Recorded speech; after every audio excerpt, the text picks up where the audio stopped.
ರಾಜ್ಯಾದ್ಯಂತ ಈಗ ರೇಣುಕಾಸ್ವಾಮಿಯ ಕೊಲೆ ಪ್ರಕರಣ ಸಾಕಷ್ಟು ಸುದ್ದಿ ಮಾಡ್ತಾ ಇದೆ. ಎಲ್ಲೆಡೆ ಜೋರಾಗಿಯೇ ಆ ಸುದ್ದಿಗಳು ಹರಿದಾಡ್ತಾ ಇದ್ದಾವೆ.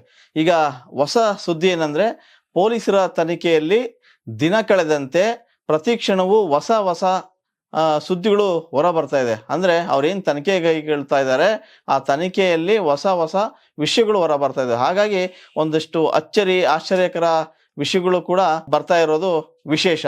ಅಂದ್ರೆ ಈಗ ನಾನು ಏನ್ ಹೇಳ್ತಾ ಇದ್ದೀನಿ ಅಂತಂದ್ರೆ, ರೇಣುಕಾಸ್ವಾಮಿ ಕೊಲೆ ಪ್ರಕರಣವಾಗಿ ಏನ್ ತನಿಖೆ ನಡೆಸ್ತಾ ಇದ್ದಾರೆ ಪೊಲೀಸರು, ಅದರಿಂದ ಒಂದು ಸುದ್ದಿ ಹೊರ ಬಂದಿದೆ. ಆ ಸುದ್ದಿ ಏನಂದ್ರೆ, ರೇಣುಕಾಸ್ವಾಮಿ ಅವರಿಗೆ ಹಲ್ಲೆ ಮಾಡಿದ್ದು ಪೊಲೀಸ್ ಲಾಠಿಯಿಂದ ಅನ್ನೋದು. ಎಸ್, ರೇಣುಕಾಸ್ವಾಮಿ ಅವರಿಗೆ ಏನು ಈ ದರ್ಶನ್ ಮತ್ತು ಸಹಚರರು ಹಲ್ಲೆ ನಡೆಸಿದ್ರು, ಆ ಹಲ್ಲೆ ಒಂದು ಲಾಠಿಯಿಂದ, ಅದರಲ್ಲೂ ಒಂದು ಪೊಲೀಸ್ ಲಾಠಿಯಿಂದ ನಡೆಸಿದ್ದಾರೆ ಅನ್ನೋದು ತನಿಖೆಯಿಂದ ಬಯಲಾಗಿದೆ. ಅಂದ್ರೆ ಪೊಲೀಸ್ ಲಾಠಿ ಅಂದ ತಕ್ಷಣ ಪೊಲೀಸ್ ಲಾಠಿ ಅವರ ಕೈಲಿ ಹೇಗ್ ಸಿಕ್ತು ಅನ್ನೋದು ಒಂದು ವಿಶೇಷ. ನಿಜವಾಗ್ಲೂ ಪೊಲೀಸ್ ಲಾಠಿಯಿಂದ ಅವ್ರು ಹೊಡೆದಿದ್ದು ನಿಜನಾ? ಹಾಗಾದ್ರೆ ಲಾಠಿ ಅವ್ರ ಕೈಲಿ ಹೇಗ್ ಸಿಕ್ತು, ಯಾರು ಕೊಟ್ರು, ಪೊಲೀಸರು ತಂದು ಕೊಟ್ಟ? ಈ ತರದ ಅನುಮಾನಗಳು, ಪ್ರಶ್ನೆಗಳೆಲ್ಲ ಮೂಡೋದು ಸಹಜ. ಆದ್ರೆ ಆ ಲಾಠಿ ಸಿಕ್ಕಿದ್ದು ಒಂದು ಇಂಟ್ರೆಸ್ಟಿಂಗ್ ಸ್ಟೋರಿ. ಅಂದ್ರೆ ದರ್ಶನ್ ಅವರ ಬರ್ತ್ಡೇ ಏನಾಯ್ತು, ಬರ್ತ್ಡೇ ದಿನ ಪೊಲೀಸರು ಅಲ್ಲಿ ಬಂದೋಬಸ್ತ್ಗೆ ನಿಯೋಜನೆಗೊಂಡಿರ್ತಾರೆ.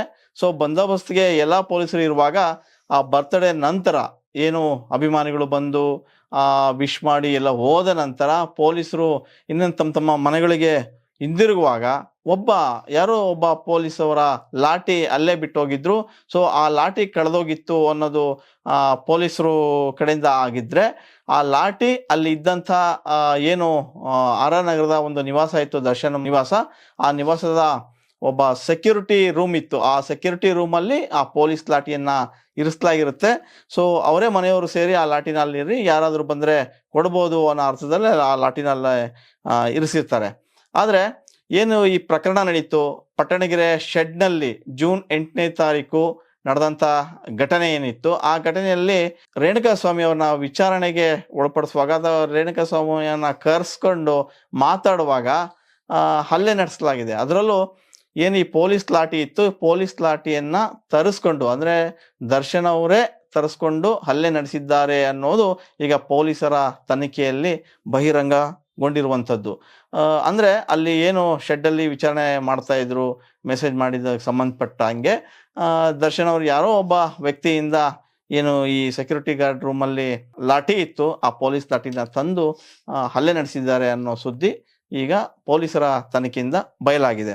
ಅದಷ್ಟೇ ಅಲ್ಲ, ದರ್ಶನ್ ಹಲ್ಲೆ ನಡೆಸಿದ್ರಿಂದ ಆ ಲಾಠಿ ಕೂಡ ಪೀಸ್ ಆಗಿದೆ ಅನ್ನೋದು ಮತ್ತೊಂದು ವಿಶೇಷ. ನಿಜಕ್ಕೂ ಪೊಲೀಸರ ಲಾಠಿ ಪೀಸ್ ಆಯ್ತು ಅನ್ನೋ ಕೇಳಿದ್ರೆ ಇನ್ನು ಯಾವ ರೀತಿಯಾಗಿ ಹಲ್ಲೆ ಮಾಡಲಾಗಿದೆ ಅನ್ನೋ ಪ್ರಶ್ನೆ ಕೂಡ ಇಲ್ಲಿ ಕೇಳಿ ಬರ್ತಾ ಇದೆ. ಏನು ಈಗ ಪೀಸ್ ಆಗಿರೋ ಲಾಠಿ ಇತ್ತು, ಅದನ್ನ ಪೊಲೀಸರು ವಶಪಡಿಸ್ಕೊಂಡು ಎಲ್ಲ ಒಬ್ಬೊಬ್ಬರನ್ನೇ ವಿಚಾರಣೆಗೆ ಒಳಪಡಿಸಿದ್ದಾಗ ಈ ವಿಷಯ ಬಹಿರಂಗಗೊಂಡಿದೆ. ಇನ್ನೊಂದು ವಿಷಯ ಏನಂತಂದ್ರೆ, ಜೂನ್ 8ನೇ ತಾರೀಕು 4:15 ಗಂಟೆಗೆ ಏನು ಈ ಆರ್ ಆರ್ ನಗರದಾಗೆ ಸ್ಟೋನಿ ಬ್ರೋಕ್ ಇತ್ತು, ಆ ಸ್ಟೋನಿ ಬ್ರೋಕ್ನ ಮಾಲೀಕ ವಿನಯ್ ಏನಿದ್ರು, ಅವ್ರ ಜೊತೆಗೆ ದರ್ಶನ್ ಕೂಡ ಆ ಶೆಡ್ಡಿಗೆ ಬರ್ತಾರೆ. ಶೆಡ್ಡಿಗೆ ಬಂದಾಗ ವಿಚಾರಣೆ ಮಾಡ್ತಾ ಇರ್ತಾರೆ ರೇಣುಕಾಸ್ವಾಮಿ ಅವ್ರನ್ನ. ಸೊ ಆ ಸಂದರ್ಭದಲ್ಲಿ ಪೊಲೀಸ್ನವರು ವಿಚಾರಣೆ ನಡೆದಾಗ, ಈಗೆಲ್ಲ ಬಂದಿದ್ರಿ ಹೋಗಿದ್ರಿ ಅಂತ ಹೇಳಿದಾಗ, ಪೊಲೀಸ್ನ ನಾನು ಜಾಸ್ತಿ ಹೊತ್ತು ಇರ್ಲಿಲ್ಲ ಅಂತೇಳಿ ಪೊಲೀಸರ ಮುಂದೆ ದರ್ಶನ್ ಅವರು ಹೇಳ್ತಾರೆ. ಅಂದ್ರೆ ನಾ ಇದ್ದಿದ್ದು ಸ್ವಲ್ಪ ಹೊತ್ತು ಮಾತ್ರ, ರೇಣುಕಾಸ್ವಾಮಿ ಅವ್ರನ್ನ ಮಾತಾಡಿಸಿ ಈಗೆಲ್ಲ ಮೆಸೇಜ್ ಮಾಡಬಾರ್ದು, ನೀವು ಮನೆಗೆ ಹೊರಡಿ ಅಂತೇಳಿ ಅವರಿಗೆ ಒಂದ್ ಸ್ವಲ್ಪ ಹಣನೂ ಕೂಡ ಕೊಟ್ಟು ಕಳಿಸಿದ್ದೆ ಅಂತೇಳಿ ಪೊಲೀಸರ ಮುಂದೆ ಹೇಳ್ತಾರೆ. ಆದ್ರೆ ಪೊಲೀಸರ ತನಿಖೆ ಮತ್ತು ಪೊಲೀಸರು ಏನಲ್ಲಿ CCTVಗಳಿದ್ದು, ಆ CC ಕ್ಯಾಮ್ರಾದಲ್ಲಿ ರೆಕಾರ್ಡ್ ಆಗಿರ್ತಕ್ಕಂಥ ವಿಡಿಯೋಗಳನ್ನ ತೋರಿಸಿದಾಗ ದರ್ಶನ್ ಅವರು ಸುಮ್ಮನಾಗಿದ್ದಾರೆ. ಅಂದ್ರೆ ಬರೋಬ್ಬರಿ 45ರಿಂದ 50 ನಿಮಿಷಗಳ ಕಾಲ ದರ್ಶನ್ ಆ ಶೆಡ್ನಲ್ಲಿದ್ರು. ಆ ಶೆಡ್ನಲ್ಲಿದ್ರು ಜೊತೆಗೆ ಒಂದಿಷ್ಟು ಅವರ ಸಹಚರರು ಕೂಡ ಇದ್ದದ್ದನ್ನು ಕೂಡ ತೋರಿಸಿದ್ದಾರೆ. ಆಗ ದರ್ಶನ್ ಯಾವುದೇ ಮಾತಿಲ್ಲದೆ ಮೌನವಾಗಿದ್ದಾರೆ. ಸೊ ಇದರರ್ಥ ಪೊಲೀಸ್ ಲಾಠಿ ತರಿಸ್ಕೊಂಡಿದ್ ನಿಜ, ರೇಣುಕಾಸ್ವಾಮಿ ಮೇಲೆ ಹಲ್ಲೆ ಮಾಡಿದ್ದು ನಿಜ ಅನ್ನೋದು ಅಲ್ಲಿ ಸ್ಪಷ್ಟವಾಗಿ ಹೋಗ್ತದೆ. ಇನ್ನ ಇದು ಪ್ರಕರಣಕ್ಕೆ ಸಂಬಂಧಪಟ್ಟಂಗೆ ರೇಣುಕಾಸ್ವಾಮಿ ಅವರು ಮೆಸೇಜ್ ಮಾಡಿದ್ರು, ಸುಮಾರು 200 ಮೆಸೇಜ್ ಮಾಡಿದ್ರು ಅನ್ನೋದನ್ನು ಕೂಡ ಪೊಲೀಸರು ಬಹಿರಂಗಗೊಳಿಸಿದ್ದಾರೆ. ಸೊ 200 ಮೆಸೇಜ್ ಮಾಡಿದ್ದು ಎಷ್ಟು ನಿಜ ಅನ್ನೋದ್ರ ಬಗ್ಗೆ ಕೂಡ ತನಿಖೆ ನಡೀತಾ ಇದೆ. ಈ ನಿಟ್ಟಿನಲ್ಲಿ ಏನು ಪವಿತ್ರ ಗೌಡ ಇದ್ರು, ಪವಿತ್ರ ಗೌಡ ಅವರು ಈ ರೇಣುಕಾಸ್ವಾಮಿ ಮೆಸೇಜ್ ಮಾಡಿದ್ರ ಬಗ್ಗೆ ತನ್ನ ಏನು ಜೊತೆ ಕೆಲಸ ಮಾಡ್ತಾ ಇರ್ತಾರೆ ಪವನ್ ಅನ್ನೋರಿಗೆ ವಿಷಯ ಮುಟ್ಟಿಸ್ತಾರೆ.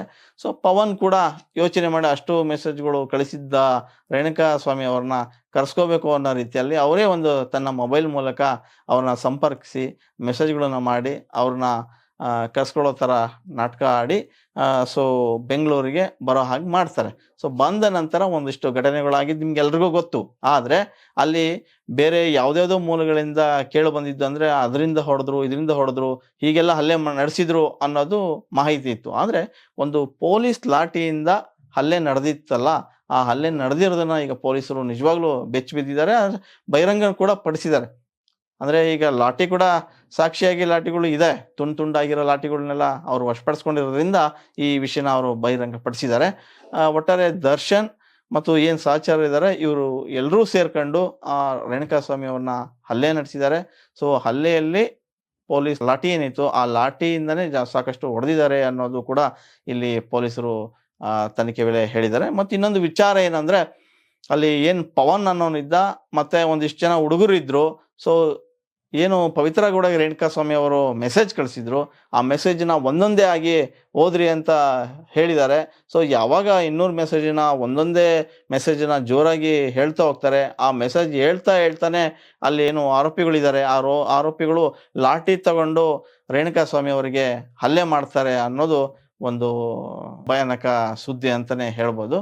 ಅದೇನೇ ಇರಲಿ, ಈಗ ಈ ಪ್ರಕರಣಕ್ಕೆ ಸಂಬಂಧಪಟ್ಟಂಗೆ ಚಿತ್ರರಂಗದಲ್ಲೂ ಕೂಡ ಪರ ವಿರೋಧ ನಡೀತಾ ಇದೆ. ಈಗ ತೆಲುಗು ಚಿತ್ರರಂಗದಿಂದ ಕೂಡ ಒಬ್ಬ ನಟ ಅಂದ್ರೆ ನಾಗಶೌರ್ಯ ಅವರು ಕೂಡ ದರ್ಶನ್ ಪರವಾಗಿ ನಿಂತಿದ್ದಾರೆ. ದರ್ಶನ್ ಪರವಾಗಿ ಒಂದು ಟ್ವೀಟ್ ಮಾಡಿದ್ದಾರೆ. ದರ್ಶನ್ ತುಂಬಾ ಒಳ್ಳೆಯ ವ್ಯಕ್ತಿ, ಆದ್ರೆ ತನಿಖೆ ನಡೀತಾ ಇದೆ, ನ್ಯಾಯಾಲಯದಲ್ಲಿ ಅದು ಏನು ಪರ ವಿರೋಧಗಳು ಚರ್ಚೆ ನಡೀತಾ ಇದೆ, ಅದಾದ ಮೇಲೆ ತೀರ್ಮಾನ ಆಗ್ತದೆ, ಅಲ್ಲಿವರೆಗೂ ಎಲ್ಲರೂ ಕೂಡ ಮೌನವಾಗಿ ಇರಬೇಕು ಅನ್ನೋ ಥರದ ಮಾತುಗಳನ್ನ ಹೇಳಿದ್ದಾರೆ. ಮತ್ತು ಈ ನಿಟ್ಟಿನಲ್ಲಿ ನಾವು ಯೋಚಿಸೋದಾದ್ರೆ ಸುಮಲತಾ ಆಗಿರ್ಬೋದು ಮತ್ತೆ ರಾಕ್ಲೈನ್ ವೆಂಕಟೇಶ್ ಆಗಿರ್ಬೋದು, ಅವರಿಬ್ಬರು ಕೂಡ ದರ್ಶನ್ ಅವರಿಗೆ ತುಂಬಾ ಆತ್ಮೀಯರು. ಸೊ ಇವರು ಯಾವುದೇ ರೀತಿಯಾಗಿ ಈ ಪರ ಅಥವಾ ವಿರೋಧವಾಗಿ ಮಾತಾಡಿಲ್ಲ, ಮೌನಕ್ಕೆ ಶರಣಾಗಿದ್ದಾರೆ. ಬೇರೆ ಬೇರೆ ನಟ ನಟಿಯರೆಲ್ಲ ಒಂದಿಷ್ಟು ಮಾತುಗಳನ್ನ ಹರಿಬಿಡ್ತಾ ಇದ್ದಾರೆ.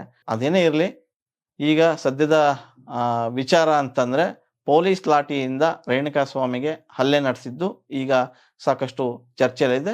ಇನ್ನೂ ಒಂದಿಷ್ಟು ತನಿಖೆ ನಡೀತಾ ಇದೆ. ಆ ತನಿಖೆಯಲ್ಲಿ ಇನ್ನೂ ಯಾವ್ಯಾವ ರೀತಿಯ ಹಲ್ಲೆ ನಡೆಸಿದ್ದಾರೆ, ಯಾವ್ದ್ರಿಂದ ಹಲ್ಲೆ ಮಾಡಿದ್ದಾರೆ ಅನ್ನೋದ್ರು ಕೂಡ ಬಹಿರಂಗವಾಗಬೇಕಾಗಿದೆ.